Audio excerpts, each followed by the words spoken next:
You know, the most dangerous financial lies are not the ones that sound obviously wrong. They're the ones that sound responsible, the ones that sound safe, the ones that sound like common sense, the ones that get repeated so often nobody questions them anymore. And in America, there are a few of these beliefs that almost everyone grows up hearing. Not from one place, but from everywhere. From parents trying to do their best, from teachers trying to give direction, from society trying to maintain order. And over time, these ideas become accepted as truth, not because they've been proven, but because they've been repeated. Now, before we go any further, let me say this. If you're here right now, taking the time to understand this conversation that already separates you, it means you're willing to question things. It means you're not just moving through life on autopilot. It means you're looking for clarity, and that matters. So I appreciate you for being here. And if this kind of real, honest conversation about money is something you value, take a second to like the video, share it with someone who needs to hear this, drop your thoughts in the comments, and subscribe. Because what we're building here isn't hype. It's understanding. Now, let's get into it. Because today, we're not talking about one lie. We're talking about a system of beliefs, a set of ideas that sound right, but quietly keep people stuck. And the first one, the foundation of all of them, is this. If you work hard and earn more money, you'll eventually be financially secure. Now, on the surface, that sounds completely reasonable. Work hard, get rewarded, build a better life. That's the promise. That's the expectation. But here's the question most people never stop to ask. If that belief is true, why are so many hardworking Americans still financially stressed? Think about it. Not people who are lazy, not people who are careless, but people who are consistent. People who wake up early, go to work, stay disciplined, try to do the right things. And yet, they're still worried about money, still thinking about bills, still feeling like they need more, still not fully in control. Now that's not random. That's a pattern. And patterns always point to something deeper. Because here's the truth. Hard work alone does not create wealth. It creates income. And income is important. But income without structure doesn't build anything lasting. Let me explain that clearly. Most people are taught to focus on earning. Get a good job. Move up in your career. Make more money. So they do exactly that. They improve their skills. They increase their income. They create better opportunities. And for a moment, things feel better. There's progress. There's relief. But then something subtle happens. Life adjusts. Expenses increase. Lifestyle improves. Expectations shift. And over time, the pressure comes back. Not because they failed, but because nothing about the structure changed. Now here's where the second lie quietly connects to the first. As long as you're responsible with money, you'll be fine. Again, sounds right. Be disciplined. Pay your bills. Don't overspend. And you'll be okay. But here's the problem. Responsibility without strategy leads to maintenance, not growth. You could be extremely responsible and still never build wealth. Because if all your money is being used to sustain your current life, then there's nothing left to expand it, nothing left to grow, nothing left to compound. And that's the part most people never see. They think they're doing everything right, but they're operating within a system that keeps resetting them. Every month, income comes in, expenses go out, and the cycle starts again. Now let's take this one step further, because there's another belief that reinforces all of this, and it's one that almost nobody questions. As you earn more, your life should naturally improve. Now that sounds fair. It sounds like progress. It sounds like reward. But here's what actually happens. As income increases, so does lifestyle. A better apartment, a newer car, more comfort, more convenience. And again, none of that is wrong. But here's the hidden effect. Your cost of living rises. Your financial obligations increase. And your dependency on your income becomes stronger. So instead of moving toward freedom, You're reinforcing the same structure at a higher level. That's why someone earning $50,000 can feel pressure, and someone earning $150,000 can feel the exact same pressure. Different numbers, same system. Now pause there for a second, because this is where things begin to click. The issue isn't just how much money people make. It's how that money is being used. And more importantly, what it's not being used for. Because most people are never taught the difference between using money to live and using money to build. They're taught survival. They're taught responsibility. But they're not taught strategy. And without strategy, income becomes temporary. It solves today's problems, but it doesn't create tomorrow's freedom.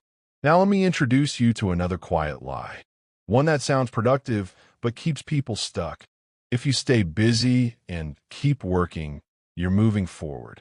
That belief is everywhere. People equate activity with progress. Long hours, constant work, novadox, and it feels like momentum. But here's the truth. You could be incredibly busy and not be moving forward at all, because financial progress is not about effort alone. It's about direction. What are your actions actually producing? What is your money becoming? What is growing while you're working? If the answer is nothing, then all that effort is just maintaining your current position. And that's a hard realization, but it's also a powerful one, because once you see it, you can't ignore it. Now here's the bigger picture. All of these beliefs, working hard, being responsible, upgrading your life, staying busy, they're not designed to harm you. They're designed to keep the system functioning. People earn, people spend, people repeat, and that keeps everything moving. But it doesn't create independence. It creates participation. And most people never realize the difference. Because participation feels normal. It feels stable. It feels like life. But independence requires a completely different way of thinking. It requires asking questions most people never ask. What is my money actually doing? What am I building over time? If I stopped working today, what would still continue? Those questions change everything, because they shift your focus from the present to the future, from income to structure, from survival to control. And that's where the real conversation begins. Because once you start seeing these financial lies for what they are, you begin to understand something deeper. It's not that people are failing. It's that they've been operating with incomplete information. They've been taught how to earn, but not how to build. And once that realization settles in, you start to look at everything differently. Your income, your expenses, your decisions. Nothing feels random anymore. You begin to see patterns. And once you see the patterns, you begin to understand why so many people, no matter how hard they work, end up in the same place. And that brings us to the next layer of this conversation. Because understanding the lies is just the beginning. The real question is, why do these lies keep working on people over and over again? And once you see that clearly, you'll start to understand how to move differently altogether. Now, once you begin to see these financial lies for what they are, something shifts. Not outside, inside. Because you start to realize it was never just about information. It was about influence. The environment you're in, the habits you've developed, the behaviors you've repeated over time, all quietly reinforcing the same outcomes. And that's where the second layer of this conversation begins. Because understanding the lie is one thing, but understanding why it keeps working on people, that's where everything becomes clear. Let's start here. Most people don't make financial decisions in isolation. They make them within a system that constantly shapes what feels normal. And that system is designed to do one thing very well. Keep money moving, not growing. Moving. You earn it, you spend it, and then you go earn it again. That cycle is not accidental. It's encouraged at every level.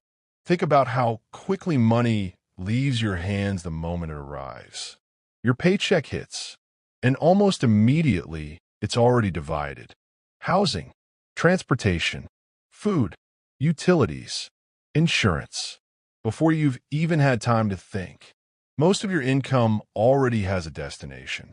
Now that alone would be manageable. But that's just the foundation, because on top of your needs, the system constantly feeds your wants. Everywhere you look, there's a message. Upgrade, improve, experience more, live better. And again, none of that is inherently wrong. But when those messages are constant, they begin to shape your expectations. You don't just want a better life. You start to feel like you're supposed to have one right now. And that's where one of the most powerful forces in money begins to take hold. Lifestyle inflation. You earn more, and your life expands to meet it. Not dramatically, not recklessly, just gradually. A better apartment, a newer car, more convenience, more comfort, and it feels justified. It feels earned. It feels like progress. But beneath the surface, your financial structure is adjusting itself. Your cost of living increases. Your obligations grow, and your dependence on your income becomes stronger. So even though you're earning more, you don't feel freer. You just feel adjusted. Now let's go deeper, because there's another layer that makes this cycle even more powerful, and that's debt. Debt has become so normalized in American life that most people don't even question it anymore. Credit cards, car loans, student loans, buy now, pay later. It's everywhere, and it's presented in a way that feels manageable. Small payments, flexible terms, easy access. But here's what's actually happening. Debt allows you to live ahead of your income. It pulls future money into present decisions.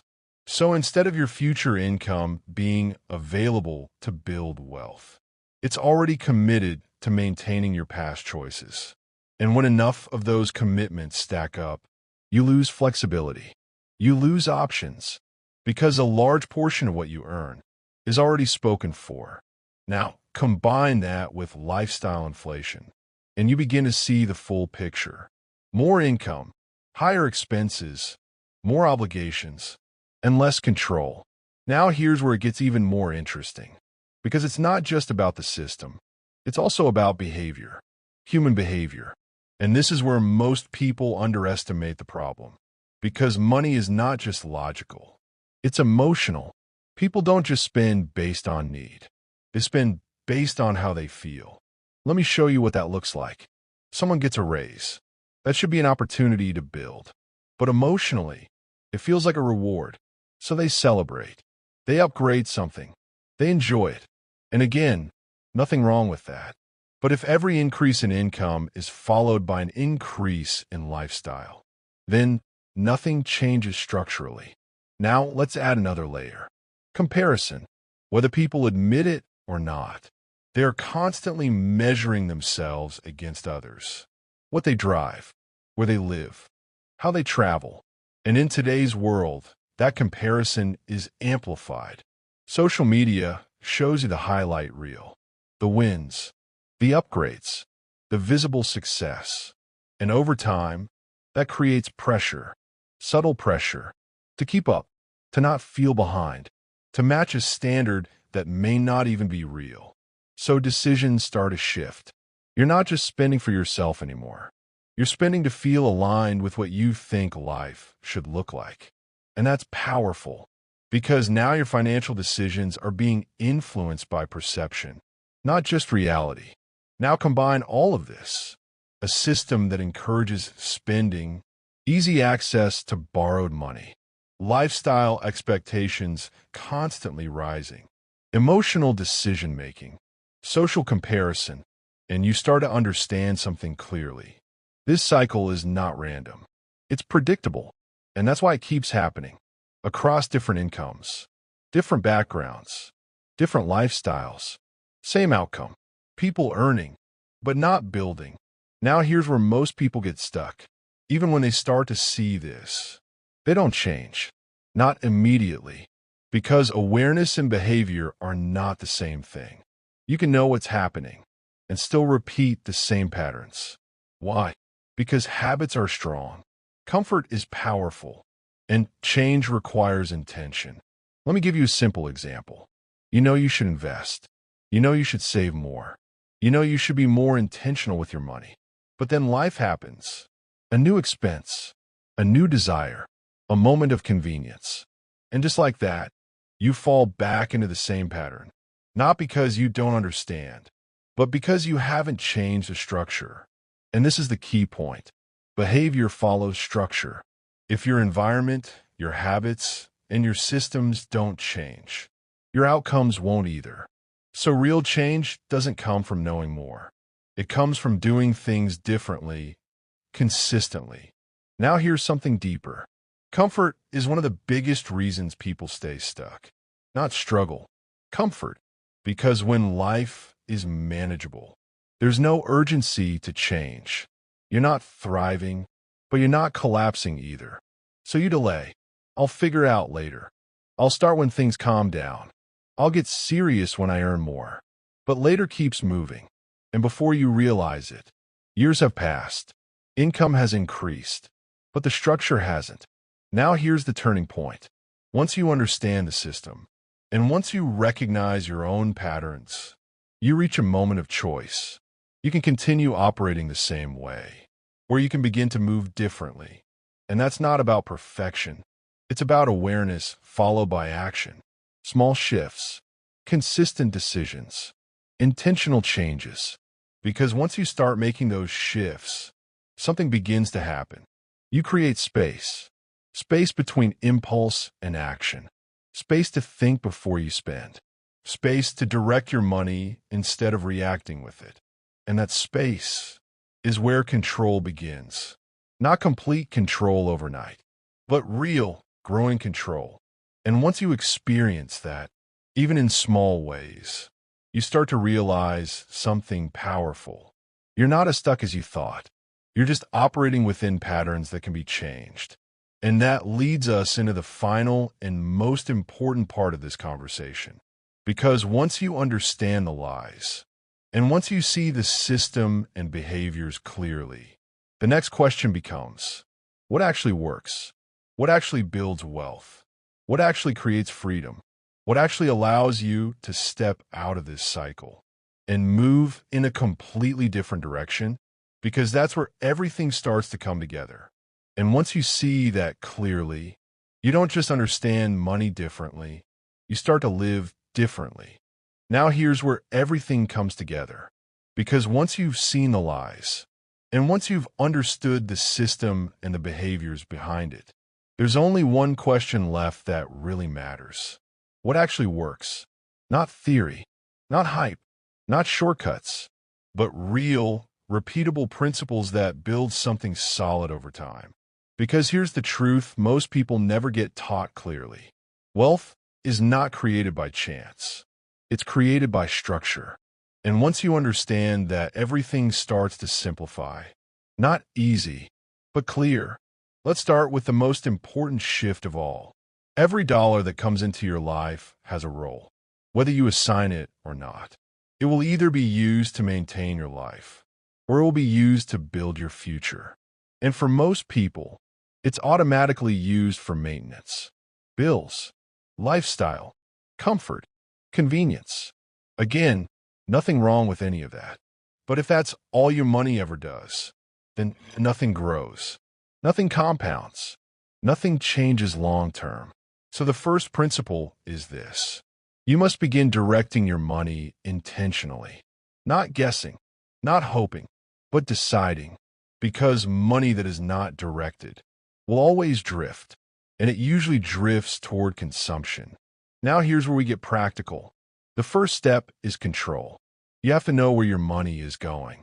Not roughly, not I think I'm okay, but clearly, because clarity creates power. When you see your patterns, you can change them. Without clarity, you're just reacting. Now, once you have control, you create the next thing most people never build. Margin. This is where everything starts. Margin is the difference between what you earn and what you spend.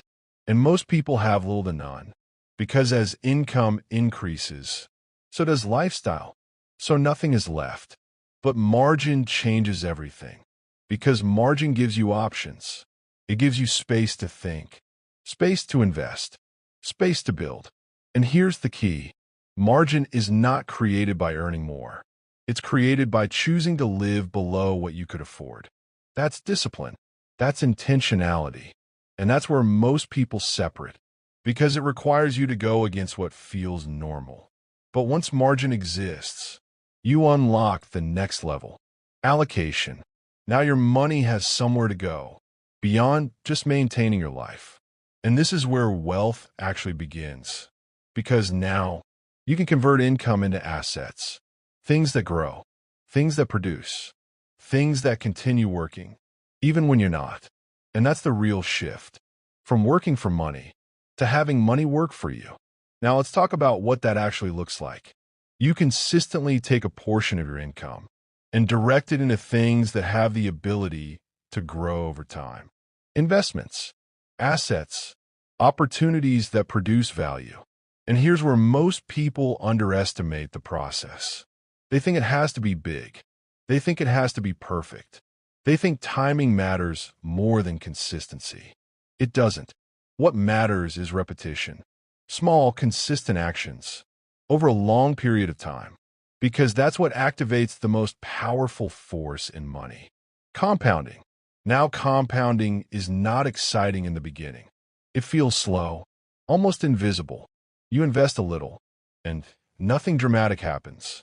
So people lose patience. They stop. They go back to what feels immediate. But compounding rewards those who stay consistent, because over time, it accelerates. And eventually, your money starts producing results that feel disproportionate to your effort. That's when things change. That's when you move from effort-driven income to system-driven growth. Now here's another principle that matters just as much. Protection. Because building wealth is one thing. Keeping it is another. Life is unpredictable. Unexpected expenses, economic shifts, personal situations.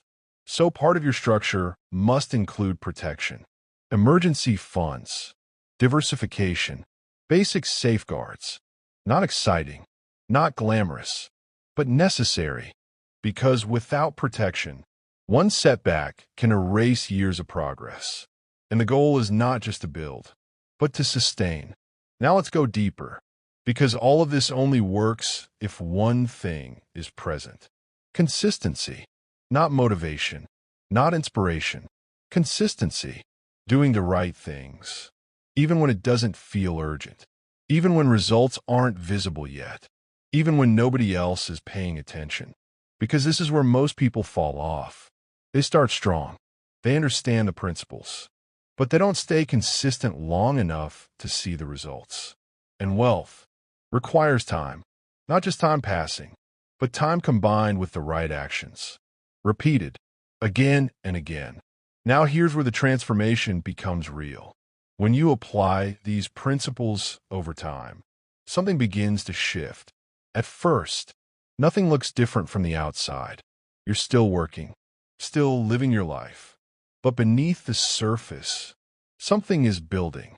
Assets are growing. Money is compounding.